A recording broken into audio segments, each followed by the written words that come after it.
होगी। कथा सुनकर और पूजन समाप्त करके वह अपनी बहन के घर आई और कहने लगी, हे बहन, मैं बृहस्पतिवार का व्रत कर रही थी। तुम्हारी दासी मेरे घर आई थी, परंतु जब तक कथा होती है तब तक न तो उठते हैं और न ही बोलते हैं, इसलिए मैं नहीं बोली।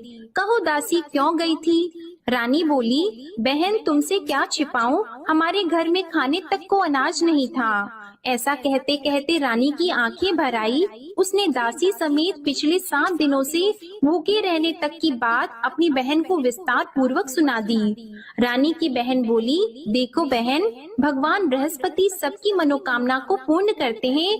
देखो शायद तुम्हारे घर में अनाज रखा हो। पहले तो रानी को विश्वास नहीं हुआ, पर बहन के आग्रह करने पर उसने अपनी दासी को अंदर भेजा तो उसे सचमुच अनाज से भरा एक घड़ा मिल गया। यह देखकर दासी को बड़ी हैरानी हुई। दासी रानी से कहने लगी, हे रानी, जब हमको भोजन नहीं मिलता तो हम व्रत ही तो करते हैं, इसलिए क्यों न इनसे व्रत और कथा की विधि पूछ ली जाए ताकि हम भी व्रत कर सकें। तब रानी ने अपनी बहन से बृहस्पतिवार व्रत के बारे में पूछा। उसकी बहन ने बताया, बृहस्पतिवार के व्रत में चने की दाल और मुनक्का से विष्णु भगवान का केले की जड़ में पूजन करें तथा दीपक जलाएं, व्रत कथा सुने और पीला भोजन ही करें। इससे बृहस्पति देव प्रसन्न होते हैं। और व्रत और पूजन विधि बताकर रानी की बहन अपने घर को लौट गई। 7 दिन के बाद जब गुरुवार आया तो रानी और दासी ने व्रत रखा। घुड़साल में जाकर चना और गुड़ लेकर आई, फिर उससे केले की जड़ तथा विष्णु भगवान का पूजन किया। अब पीला भोजन कहाँ से आए, इस बात को लेकर दोनों बहुत दुखी थी। चूँकि उन्होंने व्रत रखा था, इसलिए बृहस्पति देव उनसे प्रसन्न थे। इसलिए वे एक साधारण व्यक्ति का रूप धारण करके 2 थालों में सुंदर पीला भोजन दासी को दे गए।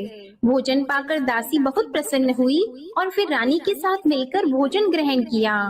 उसके बाद वे सभी गुरुवार को व्रत और पूजन करने लगी।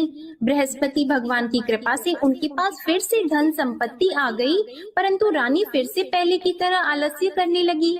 तब दासी बोली, देखो रानी, तुम पहले भी इस प्रकार आलस्य करती थी, तुम्हें धन रखने में कष्ट होता था, इस कारण सभी धन नष्ट हो गया, और अब जब भगवान बृहस्पति की कृपा से धन मिला है तो तुम्हें फिर से आलस्य होता है। रानी को समझाते हुए दासी कहती है कि बड़ी मुसीबतों के बाद हमने यह धन पाया है, इसलिए हमें दान पुण्य करना चाहिए, भूखे मनुष्यों को भोजन कराना चाहिए और धन को शुभ कार्यों में खर्च करना चाहिए, जिससे तुम्हारे कुल का यश बढ़ेगा, स्वर्ग की प्राप्ति होगी और पितृ प्रसन्न होंगे।